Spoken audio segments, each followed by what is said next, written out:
So, You Smile, I Smile podcast. Welcome back, everybody, to another episode. I believe we're on episode 7. I'm going to get to episode 10. I'm probably going to stop telling you the number of episodes that we're actually on, because it's not going to make no sense to you, is it? But for now, we're on episode 7. I'd like to thank everybody that subscribed so far to the page and sent lovely messages over about the stories that you've been supplied with so far. The city is great, it's thriving, and we got more to come. So today for episode 7, is somebody that I can call a friend. You know, he's somebody that's older than me, so I have respect in that aspect because he's an older. But we've become friends since I was a young lad. Well, I'd say about 16, 17. Not just that, this man here is for tattooist. I have no tattoos on my body, but I can proudly say that if I have a friend that can do tattoos, that I can compete with the rest of the world, especially when it comes to portraits. Not just that, he's a man that loves his art, loves his music, loves culture, and he's just an interesting man, and he's a friend of mine. So what I thought to myself was, if I'm going to get a tattooist from the city, the first man I have to get is Quadey. Andrew McQuade. Am I right in saying this, Andrew McQuade? That's right, brother. I've never, ever in my life said Andrew McQuade. No one calls me Andrew. Do you know what? Do you know, listen, so to set the level straight, we've just come from the pub, right? This is the first episode where we've came from the pub, but it's brilliant. We've only had 2 or 3 Guinness. It's a nice one. He's just beat me 3-0 in pool. You said you weren't going to bring that up, bro. I brought it in from the start, right? Yeah, because... So you wasn't the man to say it, do you get me? I wasn't going to bring it up, bro, because you said... So because he's beat me 3-0, I might call him Andrew all the way through this podcast. Oh, thank you. Thank you, Gavin. Anyway, listen, it's a pleasure to have with us today. Andrew McQuade Quadey, how are you today, mate? You okay? I'm very blessed, thank you, brother. Yeah, you're a diamond, man. We're going to kick this off. We're going to get straight into it, like I do with all of the guests. Quadey, the place you was brought up in Newport, the school you went to, and the year you was born. If you can remember them 3 questions off the end, give them to us. 1980, year that God made me. It's on your wrist. Yeah, 1980 on my knuckles, bruv. Lovely. I grew up between Pill and the Gay, went to school in the Gay, and then from there went to Dufferin High School sometimes. What year would your high school have been at? What years? 91 till about 96, 7. Nice. I was 6 or 7. I stayed on because I was that good, like because they actually kept me on. I was a bit of a mong at everything else. Art? It's because I was so good at art. Like they kept me on because they knew I was going to have good grades and good scores. If you don't mind me asking, right? So when you wasn't going to school, what was you doing? I can't really say on my... I was... Nah, this is You Smile, I Smile, people are smile. What was you doing? For people that are your age, that are watching, what was you doing? 2 fag mix, let's put it that way. Yes, we'll say 2 fag mix. And see the youngsters these days are on a 2 vapor, tutti frutti and a blueberry. You don't know what you're missing. Exactly. All right, Quaid. Yeah, so you was scared. Do you know what, Quaid? Bit of gold seal, red seal, squidgy black. Gold seal, red seal. That's a form of Rocky, yeah. Yeah, man. Squidgy. Yeah. Quaid, I never knew that you was fully gay. Like I thought you was Pill or Dufferin. I knew you probably went to Dufferin High. So the people you was bothering with when you was growing up, what was like when you was growing up? What was you doing up the gay? What was there to do for you people up the gay when you was younger? We had the school grounds and everything was open, man. So I suppose we could play football. Yeah. And you could have a game of run out or whatever, you know what I mean? Hiding or... Run out, they don't know about that, do they? Run out, bro. Run out. I was the don at run out. So couldn't find me. So when you was young, you was living at the game and you was in high school. Obviously, you was doing what you was doing, and you was in love with art. Was you in love with art from young? Well, yeah, I don't know. I used to watch my brother. My brother'd always be drawing stuff, and I'd copying him and stuff. And I just ended up getting really good at drawing things. Wicked, isn't it? I decided to really good at drawing things. So, have you ever been like diagnosed with like a form of autism or anything? Not properly, man. ADHD to your eyeballs. I was just a naughty kid when I was a kid. You were just called naughty, and I had to sit at the front of the school, front of the class. Sorry, like away from everybody else to stop talking. So I was a fidget. You know what I mean? Oh yeah, I'm with you. So brothers and sisters? You got many siblings? Yes, my oldest brother John, and I got another older brother Hayden as well. So you got 2 brothers, no sisters? Yeah. No sisters. Mother and father? Yeah, well. Yeah. Right then. Stepdad, I got a step, Fully Welsh? No, I'm not fully Welsh. What blood you got flowing through your body? I'm a bit of a Heinz 57. Yeah. Bit of a Mongol, me. Don't talk about Heinz because they charge through the roof for so. Nah, but if you let's be honest, serious. Right, what blood have you got on you, mate? My dad's from Glasgow. Yeah. My mother is from New Zealand. Yeah. Wow, it proves everything to me. Go on, carry on talking. New Zealand, yeah, and tattoos on the neck, and you love a good drink. Yeah, well, I mean, the tattoos and the drinking. I mean, I think that's passed down through my family, possibly. I don't know. Quaid. So fast forward in a bit, right? So you got 2 brothers. Yeah. You got a Glaswegian father. Yeah. What was your father doing when you was going up for work? He was a steel worker in Llanwern. Yes. And he was a judo coach, or a teacher. He was a teacher, he wasn't a coach. He used to work down with a guy called Ramsey Carter down in the Pill Millennium Centre back in the early 80s. Yeah. And a place that supplies people to this day. Man. Oh, brilliant, man. Nice. So, Quaid, do you know, coming from where we're from, right? Like, the city, I love this city, but I also understand if you love something, right, it's easy to not pursue that because where we're from, let's say like graffiti artist, it's not something that is championed within the city. If you say you go to Bristol, it's everywhere. It's more absorbed. So for you, coming from where we're from at the time of you growing up and you being in love with art, like there was no one else doing what you was doing in your circle, or was there? Not really. I mean, there was a few of my mates. I mean, I used to teach my mate Gavin early. Big up Gavin early, man. I used to come around the house and teach me how to draw, and I'd show him what I know, and we were young then, right? Yeah. So this stemmed from just drawing. Was it just being good at drawing? If you're good at drawing, right?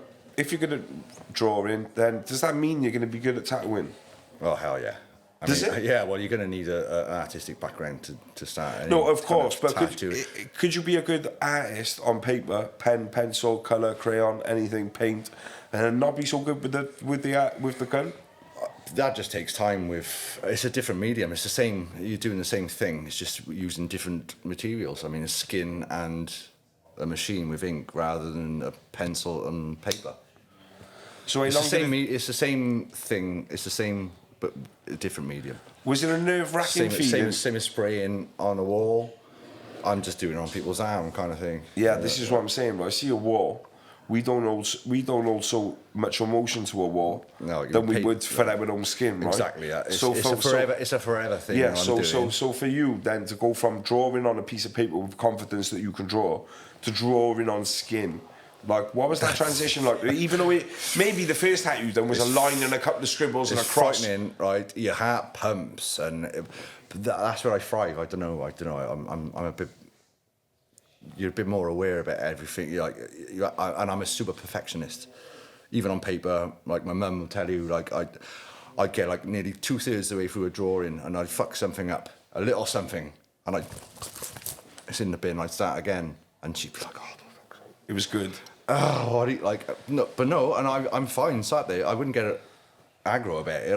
I'd start again, and make it perfect next time, and be better. Constantly try and better myself, be better. I'm with that. So you're saying that it was a nerve-wracking time. Can you remember? Steel, man. Can you remember the first ever bit of ink you put in someone's skin? Tell me. My mate Peter Scott, man. Wait there before you go any further. Peter Scott, yes. Big up Scotty, bro. Yes. Big up Peter. Is Scotty still a bait? Hell yeah. Yeah, Scotty. Do I know Scotty? Big Dorman man. You probably. But guess what? Scotty still got his tattoo whenever you ask. I'm sure he still got his 2 of them. I did one the one day and one the next day, because I was not going to bet up Jeff Jaguar's shop, on the old arcade tattoo shop, one of the OG original shops in Newport. Go on, give us before we go on. Sorry, because I do this right, but before we go on, give us a quick. This is about you being a tattooist, but you're saying the old arcade. Give us a quick briefing on that tattoo shop. Yeah, it was. Was that one of the only ones about then? It's called Eye of the Needle, and it first opened up not in this arcade in Newport Arcade. It was opened up in Market Street, the Market Arcade, on the corner, and he was one of the first tattoos back in the 90s that was in town. And brilliant. Yeah, I was hanging around in there, and I was showing it. I'd be showing him my drawings and like, what do you think of it? And, am I good? And he said, yeah. Just going in. I was just annoying him. I was an annoying fucking 16-year-old kid annoying him. You have to be sometimes, so to knock on doors for them to realise that it's what you want, man. They can't deny it, and that's what you want. And this is why we're sat here for tonight.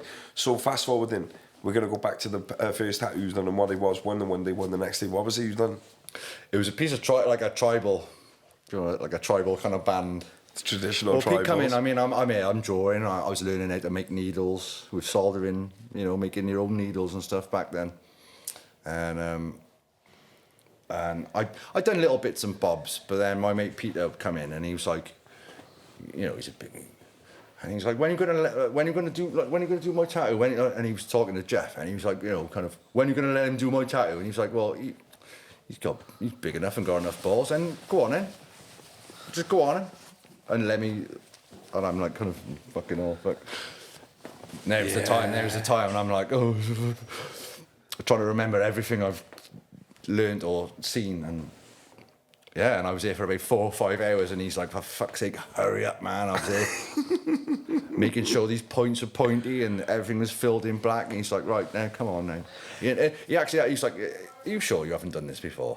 I'm like, no, I've just been watching you for the last few months over your shoulder. I was annoying. I must have annoyed him. I can imagine it being the same, right, Quade, as many other things that are creative and artistic, right? Like you can only learn from your previous work. You can only get better as you go on. I mean, you have to be there and actually you have to learn and see how it actually works. And it learns by mistakes like life. And actually having them myself, and I'm watching every single thing. I'm like a sponge. I'm trying to take everything I learn. You know what I mean? Do you know what, man? I'm sat here with you, right? And I got confidence. There's quite a few people, right, in my mind that I'd love to have on my body, right? Portraits. I haven't got one tattoo. My one grandfather is covered. My other got none. And I have none. I'm scared of needles. Right? I got needle phobia. I don't like having like injections and shit. No, but I'm shit scared of it. My needle phobia. Oh, it's horrible. Or even piercings, like. Your eyebrows, lips and stuff. I go a bit like... if I haven't tattoos... And to look at you would never make you... I go a bit like they did having like piercings or having like blood taken and stuff. I can't have blood taken. I walked out of the Grange because of it. That's another thing. Sorry to stop. I had a bone marrow transplant when I was 17. For my cousin, he had leukemia, and that involves a lot of needles and stuff going into your pelvis and stuff. And that probably caused a bit of trauma from them. They draw your marrow out and they have to give it to him and transplant it to him. Yeah, that was gnarly.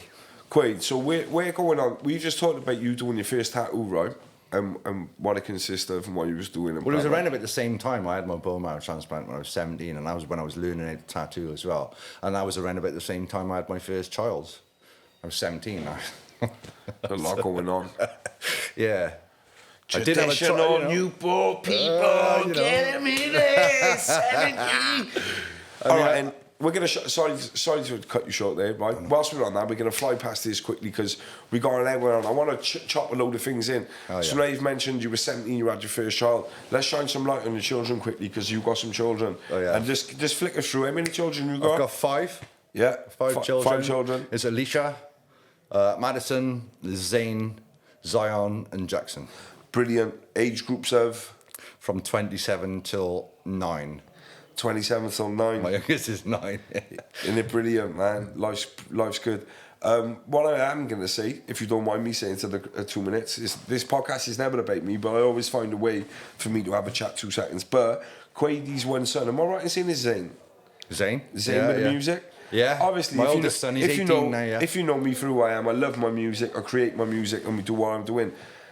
And recently I've listened to some of Zane's music. Quadey showed me, but he posted it online actually. That's just how I came about it. But I didn't even know he spat lyrics, bruv. I knew he'd been making beats, bro. I know he's been making beats since he was a nipper, right? Yeah. His granddad gave him like a big old Yamaha keyboard, man. You know, the old school. Yeah. So obviously I started DJing from young, and he's always been into it, man. Like always been musical, and he's been making beats. And I was so shocked the other night, bruv. I was sat there at past 12. Ding, the phone goes off, man. Zane's mum. Check this out. This is our baby mind. And I'm like, looking at the YouTube video. And I thought it was some American dude rapping at first. Mate, bro. it gripped me. It gripped And me. I'm like, yeah. I messaged her back. Yeah. I went, who's the other dude rapping with him? She's like, no, that's all him. And I'm like, damn. He's putting on some deep fucking voice. Yeah, He's doing no. all this thing. And I'm like, that's so sick, bruv. I'm like, I didn't even know he spat. And them lyrics, bruv, deep. Yeah, do you know what it is for me, Deep right? as well. Again, I was shocked. I'm going to go on a even, little rant, right? His So for mum me, was like, what the fuck? there's UK rap, there's grime, there's alternative, and there's like high focus boom bap. People call it backpack rapping. There's like a lot of different aspects of hip hop. It's very, very and different. as soon as I heard him, I very seen you. I know who his mum is. I know who you are, and I seen you both in your son, right? Hell I yeah. seen him coming through in his music, right? I was like, wow. And then there's a high focus to the label in the UK that's pioneering, and for what he does, if you ask me, and I was like, wow. Well, if you notice all the way through the tune, he says 17, and that's his record label. 17 without the E's, 17. And he's got his own skate brand that he wants to do, his skate label, he wants to do his clothing brand, and I'm going to help him with that, of course. Can I just say know a something to couple you, of right? people Looking at tonight, like you're a man who love what we love art, we love all of that, and you just said I'm going to help him with that. And earlier on when we was talking, you was on about we were shining some light on Zaid, and do you know that like every child, if he's a good boxer, like the tennis players, there's two sisters, Serena and whatever, what their father done for him, Joe Calzaghe, their father's support. Rico's O'Cannon bringing it a bit closer to home. Bob, the support he had from his father. Bob, let me tell you something. Tony Bob was at the side boys. of Rico's football matches, everyone. See that support. All my friends that have had this true support from home, that of what you're doing is an alien. You haven't got to go become a plumber, right? Do that, son. Like, if there's anything I can say to you, which you're going to do anyway, just do what you love, man. tell yours, support him, man. Yeah, oh yeah. Support him. 120%. We're going to flick it back and forth, yeah. right? So the kids, this is where we're at. Where we're sat right now today. It's just mad being in this room, bruv. Trust me, this is fucking I'll mad. say no more. Talk us through it. Where are we today, Quaid? We're sat in my original first ever tattoo shop of my own. Newport Arcade, man. This is where it all started for me in very late 2006, early 2007. I went to a Cardiff tattoo convention and I'd won best colour tattoo, best black and grey, and then because I won both, I won best of show, and I was a nobody, man. Like I was a no name. And then after that, and I'm like, because I wasn't working, I was in between shops at the time. Me and Dio had fell out, my old boss, and I wanted to open my own place anyway. And it was about time. I thought, well, I won these prestigious awards, whatever, a little trophy and a little tattoo machine necklace. I thought, right, it's time. And I'm talking about it because I was friendly with Ray anyway. Ray Strawberries, big up Ray, Freestyle, and Grim. And I was like, bro, you got space upstairs or what? Like, Yes, Grim. yes, he's like, yeah, I think it go wicked here, like, you know. And yeah, that's how it started. Like, it was just. Was business right in them times? Oh, everything was cheaper then, man. Like, I mean, it was 2006, 2007. I was 16. Talk me through them times. I was Quaid. 26, man. I'm 44 Four now, now, nearly yeah, 45. 10 on you, I'm bro. 45 next month. Yeah. Yeah. So Good times, regrets. though? Yeah, man. Like, and I was like, that was the name. It was the No Regrets, and Was no regrets from this place, yeah, now as yeah, well? it was my first. All right, and what we're going to do, just this little room, man. This is it's got a lot. I've got a lot of feelings. being sat in here. Yeah, a lot of emotion sat in here, actually, bruv. It's nice. It's like, you know. Yeah, it's nice. It's a good one, like. So what we're going to do from there now is going to fast forward to a little bit more. Let's tell the people where you're based now, if they don't already know. Yeah, I mean, I through COVID, I had to get rid of the shop that me and Grim had together as well. But my shop, the main shop, is over on Malpas Road. I've been there for nearly 17 years. Have you really, bro? Yeah, it's 17. Come on, that's Since strong. 2008. That's strong. 2008, like. Is there another tattoo shop in Newport that's been going longer at the minute? Yeah, I'm pretty sure, yeah.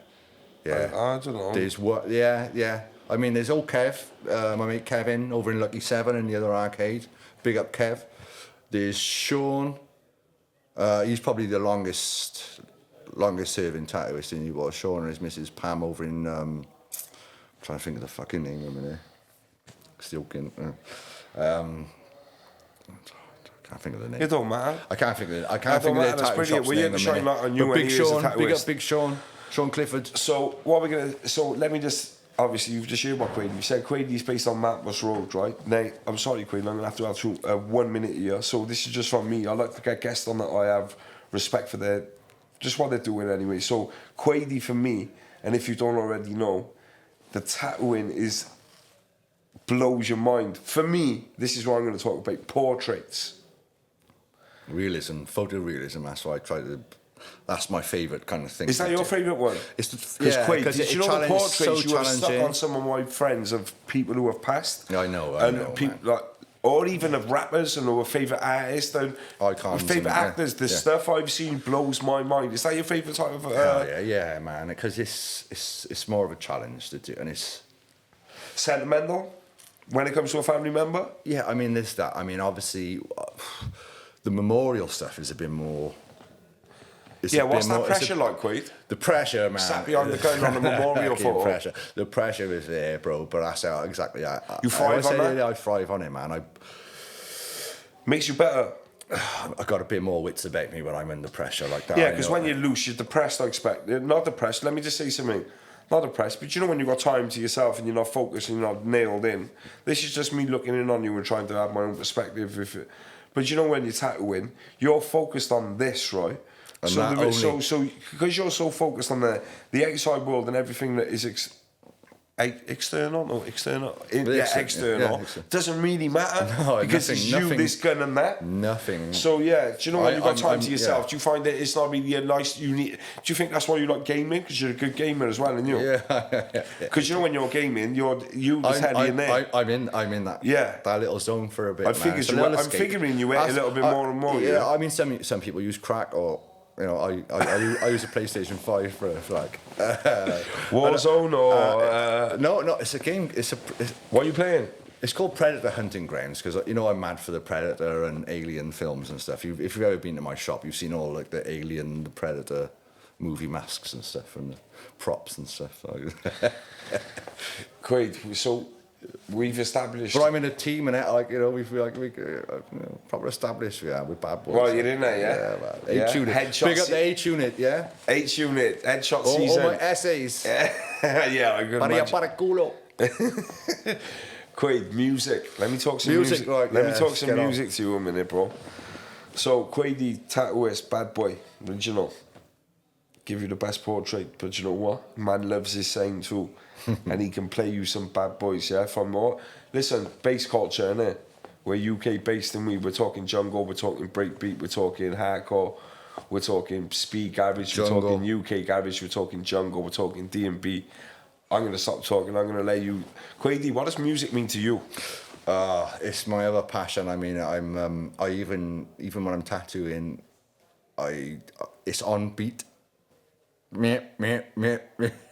Even the stroke or even like the noise that the machine makes, it's all on beat. Some people know. You're some autistic, some you people are, don't. I could be. My youngest son is definitely. He definitely is. All right, sorry. I shouldn't joke. I never joked about that, by the way. No, this wasn't me saying you're autistic. I just, for some reason, I feel like I can diagnose from my own little. I feel like I'm a bit of a therapist, and I haven't got a clue what's going on myself. Really, so I got a touch of ADHD. I'm sure. And I'm like, you got it. Yeah. So obviously, your music is what? It's. To you, it's therapy. It's a lot. It's very, very therapeutic. It's very therapeutic to me.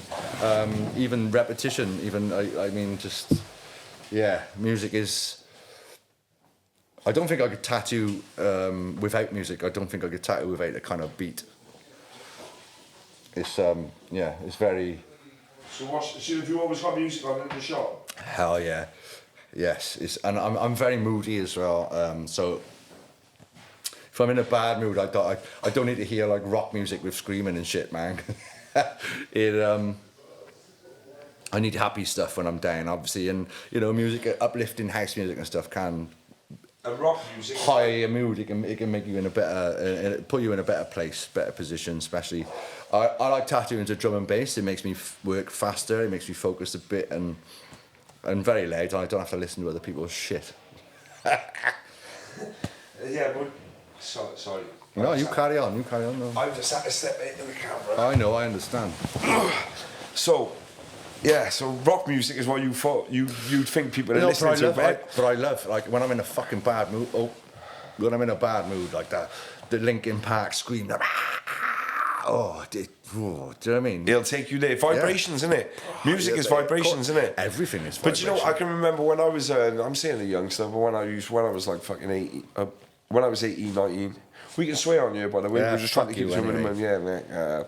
But when I used to go into Quadey's shop, and it was like a Jack in House, man. But Jack in see, House, back like, in the do you old remember days, them? Remember in them times? Dio's, when I used to in Dio's shop across the road from the police station. Big up Dio also, man, my man. Yes, Bad man. Dio. We used to have the decks and all set up in there, yeah. Turntables, man. I'd be here trying to scratch, and my mate Eugene Dunning walked past one day. Come on, Huge. Big up Eugene as well. Still massive. I just made the EP with Eugene banging Quano. And he was the one who gave me my first actual scratch Vinyl, the actual record with all the samples. Oh yeah, Yeah. right. He was the first one to give me, and he's like, I've never heard anyone really scratching on house music, or like bass music. I was playing like electro stuff and all, when I break beats and stuff. And he gave me and he showed me a few little things, and I just went from there. So big up Eugene, man. Can I just say something to you, mate? We're on that point with the scratches and and stuff. Sorry if anyone's watching and I'm always interrupting. When someone says something interesting, I always try to put in. I understand on the edit it goes back and forth, and I like to let the person finish what they're saying. But I'm that intrigued in what they're saying. It gets me. So, Eugene gave him his first vinyl, and he was scratching with that over house and breakbeat and whatever. It's just hit me all of a sudden, right? These last couple of years, I've known Quadey to mix every genre in the bass within the bass culture. I mean, second to none. But these his breakbeat and jungle sets, right? Like the Rat Pack type of genre, yeah. Every time he's been playing that, mate, and I've been catching Jungle him. techno, bro. The old school jungle techno, Yeah. right? Am I right or wrong? I've been saying to Quadey, mate, them sets you play there, right? And he's just let me know that Eugene gave him his first vinyl to scratch on. He was scratching over that breakbeat and Haze, the first one. But then I didn't know that's you from there, because when I watch them sets, that's why I know I'm right now. Selfish, as egotistically, I know I was right, because when I watch you do them sets, there's. From a mixed perspective, was watching Matt Kirk. Big up Matt Kirk. I can't wait to get you on. And then I did no tension until a lot later on. Yeah. And watching, even Matt was like, fucking check this kid out, man. He's in it, but like, watch him, bro. If you fucking watch him on a vinyl, bro. He was naughty, bro. Big up tension. Yeah, Matt Kirk. Oh, what's Keenum's a star, bro. He's coming. Keenum's gonna get his flowers. He can make a song out of Raindrops, that guy. I'm gonna get Keenum in anyway, man. Yeah, we're family business, innit, Quaid? Right, we got an out with you. And Matt. And Matt, yeah. But this is about but you like I right said, now. the mix. What's in a mix was Matt Kirk, bro. Because that guy couldn't mix. Like a garage tune with fucking with like a disco like a Diana Ross tune and make it sound like And he still does to this day though. Like how that shit shouldn't work, and it does, and he makes it work. Matt Kirk, man, wow. Quaid. And then I just honourable mention garage, UK garage. My man, he's dead now. God rest him. Paddy Norton, Darren Norton. I actually now own his record collection. I bought it off his sisters. Yeah, right. Listen, 2 minutes. I'm glad you mentioned that, because this is something that I want to touch on. And, right? and he kind of taught me on the vinyls was how to mix breaks and garage. So, because it was different to mixing house. 1, 2, 3, 4. It's different. It was a different. Paddy Norton, man. So to the people of Newport, Paddy Norton, who know about it, Darren all Norton. my Claire James, Joe Sweeney's, all my old school people, man. My the female ravers, like all my old school heads, man. Your Neil Youngs, your Richie Martins, the rest of my OGs, man. You just said Neil Young, Richie Martin, Andrew Floyd, obviously he was in the jungle. Riff Raff, Riff Raff, bad man. Listen, right, what? And he Riff Raff.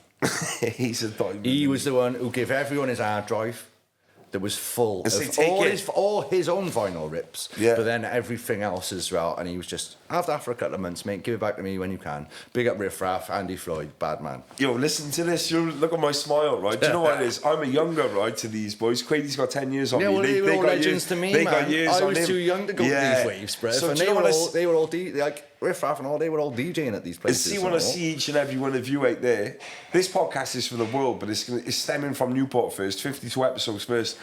But see if you ever see this, any of you boys, yeah? I see you when I'm in the club or in the rave. I see you when I see you. I'm telling you, Nay, yeah, we love you and what you've done for the city and what you love. Tell him, Quaid. So many people are like, we got to take our hats off to you. Yeah. Like, who led the way for us. Yeah, man. So we're gonna carry on. So what's your favourite genre of music? Fuck off. Don't ask me that. It ain't bruv. happening, is it? Nah, come along. It ain't happening, is it? I'm not a music snob. I like what I like. An old wise man told me once. He was like, "There's only two types of music. There's no genre. There's two types of music, and there's music you like, and music you fucking don't. Yeah.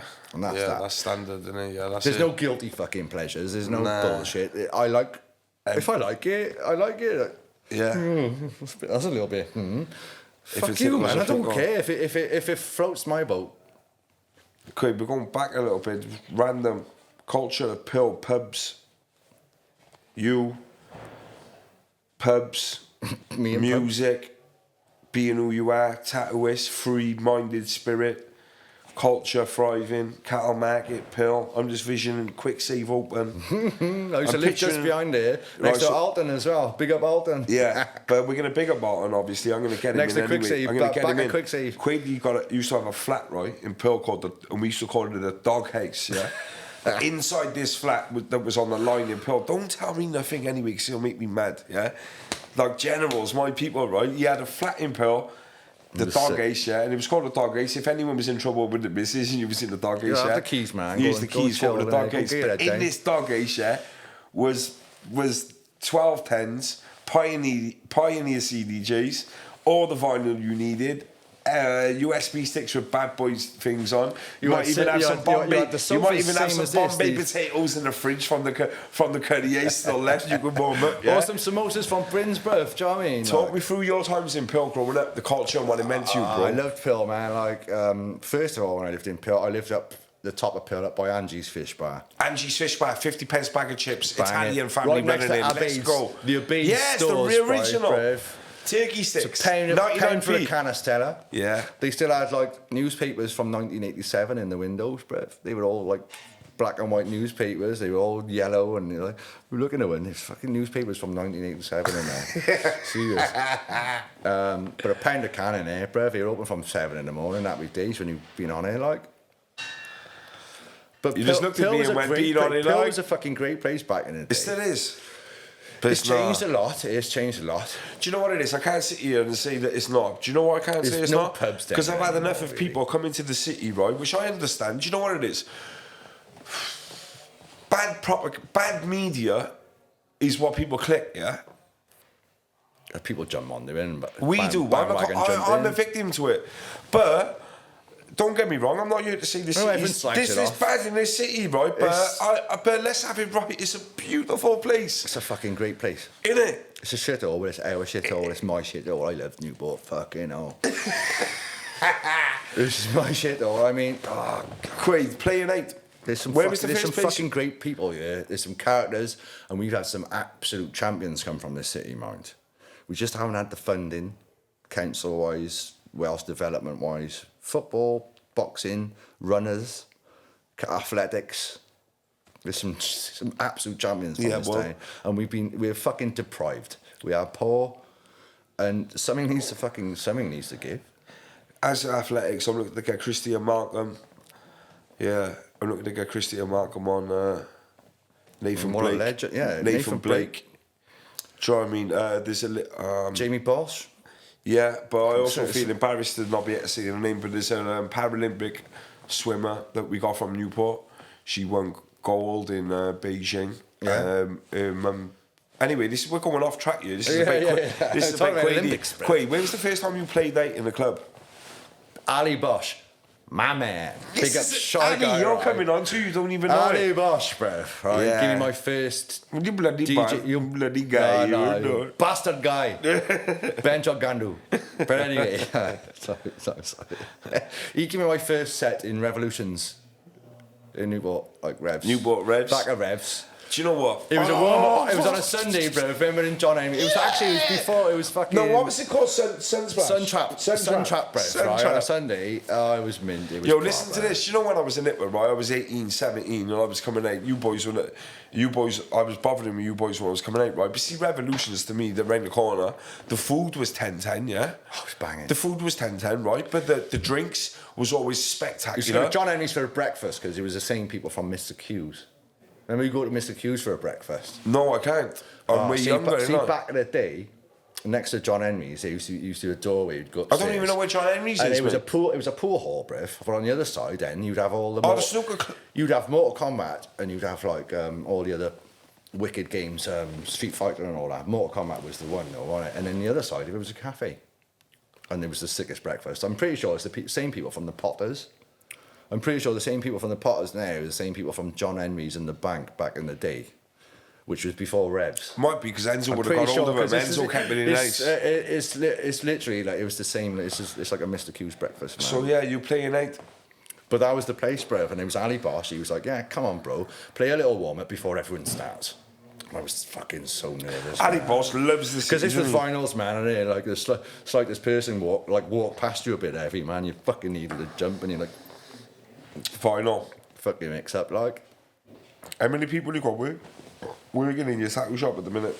At the minute, not as many now. There's me, there's Gareth Beale, big up Gareth Beale, legend. Gareth is stuck with you through thick and thin. He's a loyal homie, man. What can I say? He's just amazing. Can guy. I just chip my 5 pence in with the tattoo industry? Same with probably a lot of them. There's not a lot of loyal. Do you know when you get around. to a certain place and you There's not a lot you of feel loyal people around. Many it's only because of financial problems, not financial problems, because of finances. If people can get more money, we're going to jump to it. If a football player can go from Tottenham to fucking Barcelona for an extra 20 grand a week, right? Gareth stuck with you, haven't he? Loyal. Yeah, loyal to the soil. Just a beautiful soul of a man. Gareth, we're going to leave that with you, loyal to the soil. Quaid, so Newport, what does it mean to you? Can you ever see yourself leaving here? I have wanted to, and it has crossed my mind, but no. No. I don't think I could. I don't think I could. Why? Maybe for the summer or something, you know what I mean? No. Why couldn't you leave this place? Oh, I got kids. It's my kids, yeah, man. Yeah? I mean, like, my youngest has got autism. No, not that that's anything to do with anything. He's going to be a genius one day along the line. I'm pretty sure he'll be a genius along the line, in some sort of something. But I mean, I couldn't just fuck off and leave him or his mum just to bring him up, man. No, of course, okay, yeah. No, I'm going to have to be his dad for a lot longer than, you know, Zane's 18 now and he's got his own little, you know, he's going to be getting his own little flat and my older daughter, you know, like, they've all got their own little... Yeah, so you got daughters that have... My oldest daughter, university. she's got 2 PhDs. My younger daughter, Madison, she's getting a PhD now as well. And... knows how I created them clever little buggers, man, but... Nah, stop putting yourself down, Mark. No, but I mean... No, but you created them because... Yeah, so it is, isn't it? But I mean, Zane's old enough and ugly enough now. No, he's not ugly, man. It don't matter what Zane is. I hear his music. It don't matter what Zane is. I hear his music. Zane's gone clear already. He's a little savage, man. Trust me. Yeah, and do you know what I like about it? Because see, we're in Newport, and you being a tattooist, and it wasn't when you was going up. There weren't be many people that was doing what you was doing. There was about 2 or 3 in your 2 or 3 in the city. I'm on about in your circle of friendship, close to you. Oh. So picture your son. There wasn't many musicians, really. Yeah. I mean, it was DJ. I mean, Matt Kirk was... He don't mean to go on, bro, but I mean, he was 14 when he was in... His mum and dad had to go to clubs with him for him to DJ. It always comes you, man. No, my DJ always comes back to him because I used to, like... Quaid. How the fuck is he doing that, man? My mother... He's a hell of a DJ. He's just... My mother, if I said to my mum today, who's your favourite DJ, mum? She say Matt Kirk. I say why? She said because the era of Mojos. She said when I used to go to Mojos when Matt was playing in Mojos, She said he used to play like the old soul and funk. Yeah, but he'd mix it with something new and something fresh. Yeah. Mind blowing. And then he went on to my genre when he was mixing dancehall in with this. With what we took anyway. Quaid. Listen, yeah. This podcast today, right, bro? I'll just be honest with you. It's been good. It's been brilliant. We've got what we wanted from it, but I don't know whether we've. But I'm just happy to sit here with you for an hour. I can sit here for fucking hours. I need a piss now because I've had something. Yeah, so I'm happy to sit here with you for this amount of time, right? And we've been talking about tattooing, and if there's anyone who needs it, you know where to go. Like I'm sat opposite of Quaidey. I don't just do portraits, man. I still love doing. No. There's nothing I can't do. Yeah. Don't get me wrong with that. My marketing was a bit shit on that side. No, my favourite things from Quaidey is his portraits. He does everything, supplies it all. But what I want to know from you, if you had a message, right, Nate, because we're coming close to the end of this podcast. And by the way, thank you so much for coming in today. Welcome. And I'm sat opposite you now after 2 or 3 Guinness, and it's a pleasure, mate. And we're going to carry this day on. Me and Quaidey are going to carry this day on. But if there was a message you could give to the world and it could land on every set of ears that are on the planet, and it was just what would you say to them? What would you say to the world, right? Right. Every set of ears on this planet right now, we're going to listen to what you've got to say. What was the message you give to them? Put you on the spot, haven't I? Right, this is going to be Marmite comment. You're either going to love it or hate it. That's what it was, you. But okay, no gods, believe in yourself. That's all I got to say. Can you leave it at that? That's all I got to say. I'm going to be honest with you, we're on the 7th episode, right? That's probably That's all I got to say, bruv. I'm going to be honest with you, I had Rico Solcano on that last week and he gave us a good message. Everyone's given us a good message. And I'm not just saying it today, but that's my favourite so far. Just believe in yourself, fuck God. I didn't mean to say that like that. No. You meant to say that. You said it. And what we got to understand is, this world, believe in yourself. Everybody has their own opinion, right? You are God. You are your own. Everyone has their own opinion. So, if you're supporting a religion, I'm just going to recap on that. So just to clear it up. I don't mean religion, it's amazing. To disrespect any religion. No, keep your faith. Keep your faith. Going back to Rico. But what I'm saying is... Our last episode, Rico said that his father's Muslim, his mother's Christian. He follows no religion and he has his own belief. My friend Mark has just come up. Mark, can you come in here a second, please? Oh my God, friend. He's not my friend. Mark, poke your head in the camera. Which one? That one there. That one. So sit down there a second, Mark. Yeah, so Mark has just... Yeah, Mark has just come up. Mark is the reason why this podcast happens. I don't know why I'm in the frame. Yeah, he's the reason this podcast happens. So Mark has just stepped up the stairs and we're 45 minutes to an hour. How do I look? Beautiful. And it's the first time Mark's face has been shown on our If it's even in the... If it's in next week. the... But listen, next episode is me and Mark. Yeah. So yeah. Quaidey. Yeah, no What's the gods. reason behind this? No gods. Believe in yourself. Is there a question or not? No, all right, let me give you a question. Go then. No, sit down. And one more. Like Danny Dredd said on the first one. Love. Just more love, man. I see what Just I knew more what love. was coming, Mark. More love. Less hate. More love. Fuck God. Believe in yourself. So Andrew McQuade, Quaidey today. That's a great episode. But stay there. Mark, how are you feeling today? I was better. I just got dropped on here. You smile, I smile. Hell Thanks yeah. everybody for subscribing. Thank you for everybody for tuning in on the social medias, the YouTube, the Facebook, the Instagram, the TikTok, the rest of it. Quaidey. Big up my son Zippy on YouTube. Capital XIPPY. He's writing some bangers, man. I can't even believe it's him. So what I'm going to do for everybody here, underneath this podcast, this will be the first podcast where we're going to leave links underneath in the description for you to click on and follow. So I'm going to leave Quaidey's tattoo shop page underneath, his SoundCloud underneath. I'm going to leave his son's Instagram. We're going to leave a load of links in the description. You can click on it if you go follow. And nice to see you all. You smile, I smile. Yes, N.